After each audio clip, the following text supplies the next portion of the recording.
Ben, good afternoon to you once again. Well, look, they're in great form, aren't they? They've won their last 9 in all competitions, Manchester City. And Pep Guardiola more open about what it was going to take to try and keep up that momentum and ultimately retain their title. Yeah, I think he was quite open in that sense today. Often Guardiola gives us plenty of answers along the lines of, look, the next game is the most important, not trying to look at the big picture, not trying to look at the title race. But I suppose more often than not, City are the ones who are in Arsenal's position, setting the pace, trying to maintain that lead at the top of the tables, get over the line and get their hands on the trophy. But this time, as we've seen previously when they had to hunt down Liverpool, they're trying to hunt down a formidable opponent, the standout team in the Premier League so far this season. But they're coming into form at the right time. They've won, as you say, the last 9 in all competitions. They've started to play some good football as well. This 3-2-4-1 formation, the players seem to be getting more and more familiar with.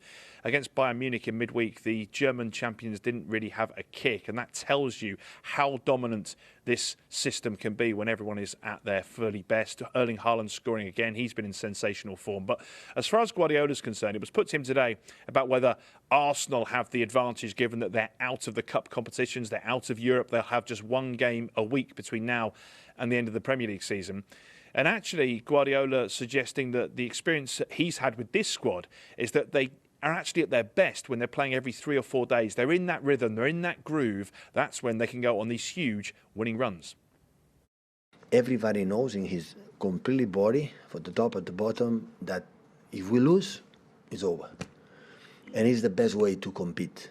It's the best way. Because in every action, in set pieces, in transitions or whatever, every action in football, the players are living here because they felt it. We have to win that duel, we have to win that action, otherwise we are going to lose the game. And that is when you have the best. For the experience, I have doubts about if the experience counts a lot for the next time. I have doubts. Still, I'm sorry, need the age for Roy Hodgson, with 73 or 74 years old, to understand exactly what is experience important for. I need more years to understand it really, really counts. What happened in the past, in the present. Ben, I have to say, I always feel for reporters when they know they've got to ask a manager about a player that his team is linked with. And when it comes to Manchester City, for ages it was Erling Haaland. Now, of course, it's Jude Bellingham. How did that go with Pep today, then? Yeah, for ages it's been the same reporter, me, who's had to ask these. And I heard Gary talking about boffins earlier. I definitely didn't feel like a boffin when I asked that question. More like a schoolboy being told off by the teacher in the way he responded to me. Yes, I put it to Pep Guardiola about whether they would be interested in Jude Bellingham, given all of the speculation about where his future might lie this summer, particularly in the wake of the news that Liverpool have pulled out of any kind of interest and trying to do that deal this summer. Liverpool this week ended their interest in Jude Bellingham. Is he a player that you're interested in bringing to Manchester City? How many press conferences you come here? You know the answer. It's not necessary. You have to prepare better. You know, you come here, prepare the questions, knowing me that which answer I'm going to your question. Next one.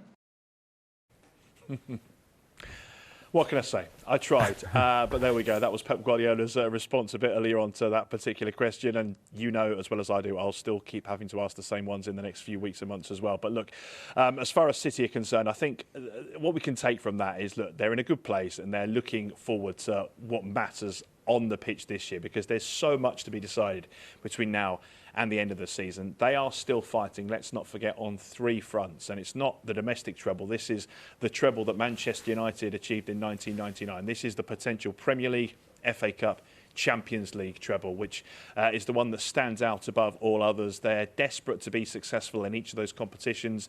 This weekend is a hugely important game for that. As we heard from Guardiola earlier, they can't slip up. They cannot lose games or they will lose competitions. They know the Premier League title is just about in their hands, provided they win every single one of their remaining games. That starts in the Saturday night football against Leicester City. It's live on Sky Sports from 5 o'clock. Sky Sports Men Main Event and Sky Sports Premier League. As far as team news is concerned, there won't be any Phil Foden playing tomorrow. He's still recovering from that operation after appendicitis. He's not yet back in training.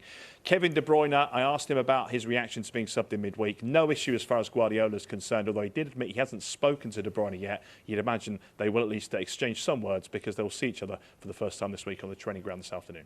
Ben, thank you very much indeed. We'll let you run off to your detention there at Manchester City. Thank you.